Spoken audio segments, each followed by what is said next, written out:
চুচা আছে, মানুষ হালি 20 টাকা হালি 25 টাকা হালি দামে কেনে। আর যেই কলা কেউ যদি মনে করে যে কেউ কিনছে না, আমি এই কলা সিলে বিক্রি করি, তো টুকরির মধ্যে সব কলা সিলে রেখে দিয়েছে, কেউ কিনবে?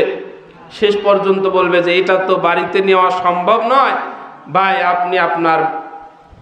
আপনি নিয়ে যান, আপনি বাড়ির কাছে, আমার অনেক দূরে যেতে হবে, ঝাঁকাটা নিয়ে টুকরিটা নিয়ে আমি যাই, আপনি এই কলাটা রাখেন, আমি নিতে পারবো না। টাকা নেন কিছু 50-100 টাকা দিয়ে, তারপরে দিতে হয়।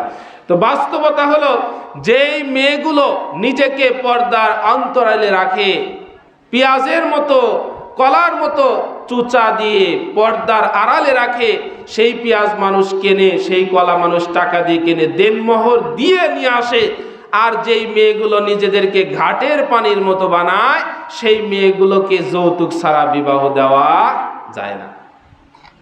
এজন্য মা বোনদেরকে বলছি, মা বোন আপনাকে পর্দা করতে হবে, পর্দাই নারীর সম্মান। এখন বাস্তবতা হলো এরকম যে নারীদের কর্মসংস্থানের ব্যবস্থা করে, নারীদের চাকরি দিয়ে নারীদের কর্মসংস্থানের ব্যবস্থা করে নারীদেরকে আর পুরুষদের কথা শোনানো সম্ভব হচ্ছে না। অনেক এরকম বোনেরা আছেন, মেয়েরা আছেন, নিজেদেরকে ছোট মনে করেন যে মাস শেষে আমার কিছু লাগবে, চুনো পাউডার সাবান কেনার জন্য আমার স্বামীর কাছে বলতে হবে। এটা হলো ছোট লোকই, এটা আমি করতে পারবো না। কি করতে হবে? আমাকে চাকরি করতে হবে, নিজের পায়ে দাঁড়াতে হবে, তারপরে আমি সব কিছু নিজের টাকায় কিনবো। যেই নারী স্বামীর কাছে টাকা চাওয়া, স্বামীর থেকে কোনো কিছু ক্রয় করে নেওয়া, চেয়ে নেওয়াকে ছোট মনে করে, ঠিক সেই নারী, সেই মেয়েটি বসের মনোরঞ্জন ছাড়া তার বেতন বৃদ্ধিও হয় না। মাস শেষে বসের সামনে দাঁড়িয়ে না থাকা পর্যন্ত তার বেতনটাও হয় না। তুমি স্বামীর সামনে দাঁড়ালে, স্বামীর থেকে টাকা চাইলে তোমার মান সম্মান কমে যায়, আর বসের মনোরঞ্জন করে টাকা চাওয়াটা তোমার কাছে সম্মানের। এরকম আছে না নাই? আবার চাকরি করে নিজের পায়ে দাঁড়ায়, এটাকে সম্মান মনে করে, এটাকে মর্যাদার মনে করে যে আমি ক্রয় করে খাই, আমি সব কিছু নিজের করে খাই, আমার সব কিছু নিজের। আর স্বামীর কথা আমি শুনবো? এই কালো এই পুরুষ মানুষের কথা আমি শুনবো? অসম্ভব, আমি কারো কথা শুনবো না।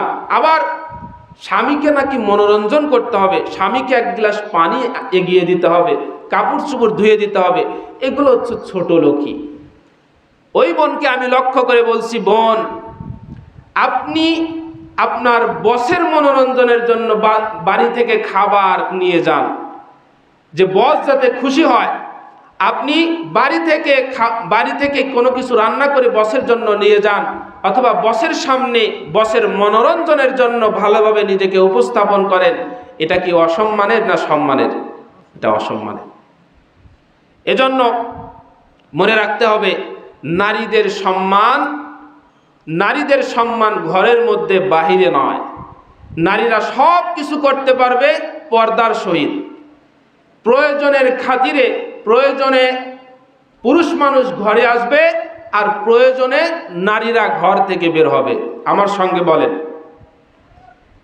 প্রয়োজনে নারীরা ঘর থেকে বের হবে, আর প্রয়োজনে পুরুষেরা ঘরে যাবে।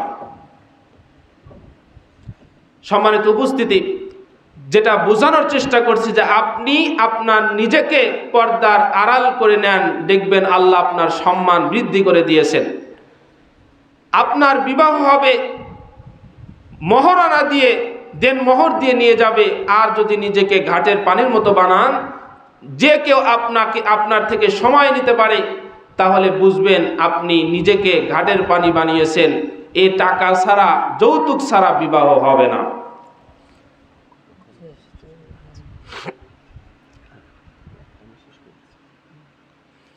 সম্মানিত উপস্থিতি, বলছিলাম যে হযরতে ইউসুফ আলাইহিস সালামকে ধোঁকা দেওয়ার পরে, প্রতারণা করার পরে আল্লাহ বলছেন ইন্না কাইদাকুন্না আযীম, যে নারীদের চক্রান্ত বড়ই ভয়ঙ্কর।